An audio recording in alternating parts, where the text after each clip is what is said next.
Oi gente, hoje eu vim trazer um vídeo para vocês, para quem tem interesse de morar fora em outro país, uma série de comparações entre Espanha e Estados Unidos. E a minha convidada de hoje é... Hey guys! Essa é a Rafaela e ela fez intercâmbio para os Estados Unidos. Lembrando que o que vamos falar foram fatos vivenciados por nós, cada um pode ter sua experiência diferente. E agora nós vamos começar falando sobre a moradia. E aí, Paloma, o que você tem para falar sobre moradia? Então, eu morei na Espanha há 5 anos. O que é comum a ser feito é morar em apartamentos e as pessoas dividem quartos nos apartamentos porque o aluguel acaba sendo uma coisa cara. No meu caso, como eu fui fazer intercâmbio, eu morei em alojamento que é dentro da universidade. Eu dividi apartamento, né, com outras colegas de quarto, seja americanas, chinesas, japonesas, enfim, que eu mudei várias vezes, então eu perdi as contas de quantas pessoas eu já morei, assim, de estrangeiros. Mas, geralmente, que eu saiba, as pessoas, quando saem do seu primeiro ano de estudo na faculdade, né, eles vão morar em aluguel, em casas normais, e dividem apartamento ou casas com outras pessoas também, é a mesma coisa. Assim como na Espanha. Assim como na Espanha. Até porque o aluguel de um quarto, geralmente $300 por aí. Então, imagina o aluguel da casa toda, né? Então, mais ou menos isso. Lembrando isso que você falou das culturas, das pessoas, é interessante isso, porque acaba agregando valores para você, culturas diferentes. Justamente, então, eu concordo com ela. Quando eu estava no Brasil, eu tinha uma mente muito fechada para essa visão cultural, né? Então, quando a gente vai para fora e começa a vivenciar esse tipo de cultura diferente, a gente percebe. Então, lá nos Estados Unidos tem muita gente de fora, né? Como aqui no Brasil, a gente consegue ter contato de perto com pessoas de qualquer cultura. Então, é bom que a gente enriquece, né, nosso conhecimento. Isso é muito bom. Agora vamos falar sobre alimentação. Na Espanha, eu morava em Barcelona, lá a comida de lá eles costumam comer muito marisco e eu não gostava muito. A gente percebe o sotaque dela, que ela é daqui de Aracaju, só que o sotaque não é tanto de Aracaju, é meu espanhol com Aracaju, é diferente, né? Acabava comendo muitos mariscos, eu não gostava muito da alimentação lá, mas por sorte tinha lojas de produtos latinos que vendia comida brasileira, só que acabava saindo bem mais caro porque é exportado, né? Justamente. Então, lá nos Estados Unidos eu não sofri muito com isso, porque como eles têm uma cultura meio que misturada com o México, então o México comem arroz, comem feijão, só que é um pouco apimentado, um pouco não, né? Muito. E acaba que eu acabei sendo forçada a comer comidas muito picantes, né? Mas assim, como lá tinha lojas que vendiam feijão, vendiam arroz, tinha uma loja lá que ela era o Dollar Tree, acho que quem já foi lá sabe.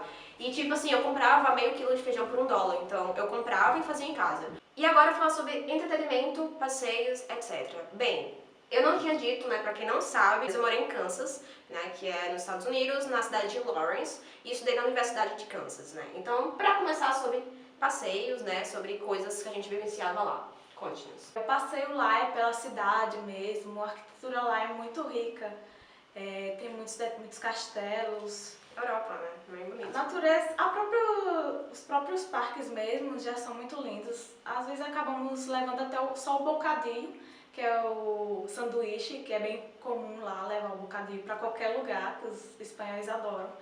E a diversão é essa, passear pelas ruas, então acaba não gastando muito. Isso mesmo. E lá nos Estados Unidos, eles gostam de fazer piquenique, né? Tipo, lá a segurança é tão grande que você vê um gramado, já leva uma toalha lá, estende e come. Tipo, tomam sol, que é o summer, né? No verão. Eles aproveitam muito o verão porque é muito curto, né? 3 meses mais ou menos. Então eles aproveitam muito. Que o inverno é, tipo, é de arrepiar mesmo, né? Mas assim, além disso, o que eu fazia muita coisa. Eu ia pro boliche.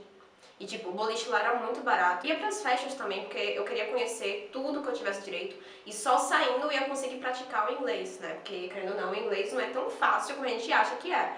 Porque pra falar eu tive muita dificuldade, mas lá eu tive que sair pra vários lugares. E eu tive muitas viagens também. Eu viajei pra vários lugares dos Estados Unidos, porque era barato viajar. De ônibus mesmo eu consegui passagem de $5. Tipo, onde a gente consegue uma passagem de $5?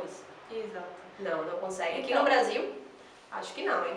Falando sobre viagens, eu não podia fazer muitas viagens, por exemplo, para outro país, mesmo na Europa, porque lá eu estava com visto de turista. Eu não tinha o documento de lá. Somente minha mãe que conseguiu trabalhando, mas eu não podia sair Então nossos passeios eram de ônibus mesmo, ia pra neve, e era tudo muito barato, sempre muito barato, qualquer coisa, alimentação, hotel. E o transporte, né? O transporte lá, pelo menos lá em Kansas, né? Lá em Kansas, pelo menos pra mim, que eu era aluna na universidade, eu tinha transporte livre, então eu podia ir pra qualquer lugar da cidade de graça só apresentando a carteira de estudante. Agora é óbvio que quem não é da universidade paga, né? Transporte lá nem se compara ao Brasil, né? Porque não é o aperto que tem no Brasil, chega no tempo, tanto nos pontos de ônibus de lá, eles ficam cronometrando, botam o número do ônibus e o tempo que ele tem que chegar, e chega exatamente na hora. Justamente. E lá a gente tinha um caderninho com o horário. O ônibus chega todo dia nesse mesmo horário, às 13h30, por exemplo. Então ele chega naquele horário mesmo. E para terminar o vídeo, nós temos o clima e o idioma, né? Como vocês sabem, Estados Unidos é inglês, né? E quando eu cheguei lá, eu não tinha muito inglês, assim. Eu tinha um curso de inglês, eu me formei no curso de inglês no Brasil, cursinho mesmo. Mas quando a gente chega lá na hora pra falar, a gente tem aquele negócio, poxa, será que eu tô falando certo? E aí você não tem aquela confiança. Então, eu tive dificuldade nesse ponto. Eu tive que aprender o espanhol e o catalão, porque em Barcelona se usa o catalão como dialeto nas escolas, é obrigatório. Eu não sabia nenhum dos dois idiomas, então eu tive que aprender tudo lá. Foi um pouco difícil a adaptação, mas por ser tão jovem, eu acabei aprendendo rápido. Isso foi bom. Isso foi bom, realmente. E o clima, quando você chegou lá? O clima, quando eu cheguei lá, estava no verão, era o meio do ano. São 3 meses, sim. E é muito quente. A temperatura chegava a 42 graus no verão. E no inverno chegava a 0 graus, que era praticamente o ano inteiro, né? Tirando desses 3 meses. Era muito frio e não nevava lá em Barcelona. Quando eu cheguei lá, estava muito quente. E sabe o que é o verão pior do que o Nordeste? Porque lá, como era no meio do país, não ventava, não era úmido, então era muito quente, chegava a 40 graus mais ou menos. Só que no inverno era muito frio, chegava a negativo. E é isso, gente. Se vocês gostaram do vídeo, curta, compartilhe, se inscreva no canal. Aqui estão as redes sociais de Rafaela, se inscrevam lá também. Tchau.